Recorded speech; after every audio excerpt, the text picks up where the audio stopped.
የጸሎታቸው በረከት በርዕሰ ሊቃነ ጳጳሳችን በአባ ማትያስ ሊቀ ጳጳሳችን በአባ ሳሙኤል በምድራችን በተክለ ዮሴፍ በደብራችን በደብረ በሀገራችን በኢትዮጵያ በምንኖርበት አሜሪካ እዚህ በተሰበሰብነው ሕዝበ ክርስቲያን ላይ ጸንቶ ለዘላለም ይኑር አሜን።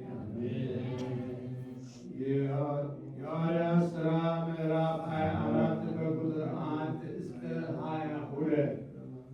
በአምስተኛው ቀን የካህናቱ አለቃ ሐናንያ ከመምህራኑና ጠርጠሉስ ከሚባል አንድ ጠበቃ ጋር ወረደ።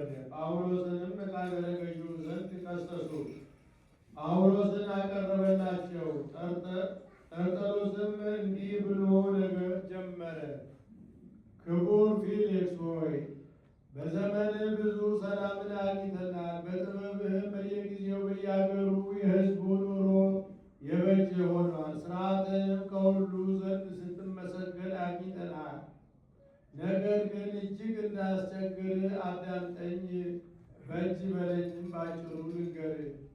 ይህንን ሰው ሲሳደብ ወንጀልም ሲሰራ አይሁድን ሁሉ በየአገሩ ሲያውቁት ናዝራውያን የተባሉ ወገኖች የሚያስተምሩትን ክህደት ሲያስተምር አግኝተነዋል።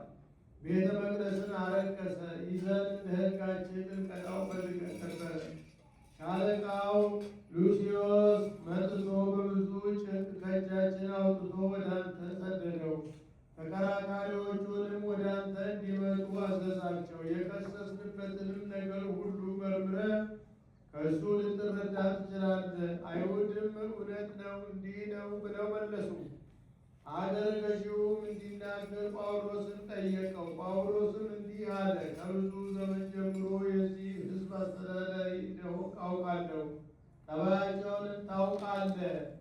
አሁን እንድሰግድ ወደ ኢየሩሳሌም ከወጣሁ ከ12 ቀን እንደማይሆን ልታውቀው የሚገባ ነግሬ ደስ ብሎኝ እነግርሃለሁ።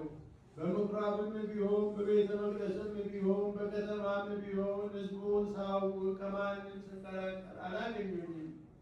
በሚከሱኝ ሁሉ በፊት መርታት አይችሉም ስለ ሃይማኖታቸው። ነገር ግን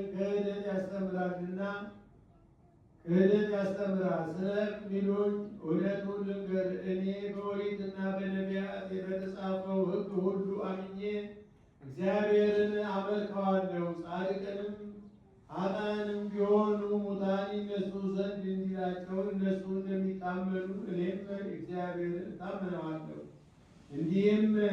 እንዲሁም እኔም በፍጹም ልብ እግዚአብሔርን እታመነዋለሁ። በእግዚአብሔር ፊት በሰው ፊት በየጊዜው ሁሉ። ከብዙ ቀናት ዘመናት በኋላ ምጽዋትና መስዋዕትን ሳያድርግ ወደ ወገኖቹ መጣሁ። ከእስያ የመጡ አይሁድ አሉ። እነሱ በምኩራብ ራሴ ሳነጻ አገኙኝ።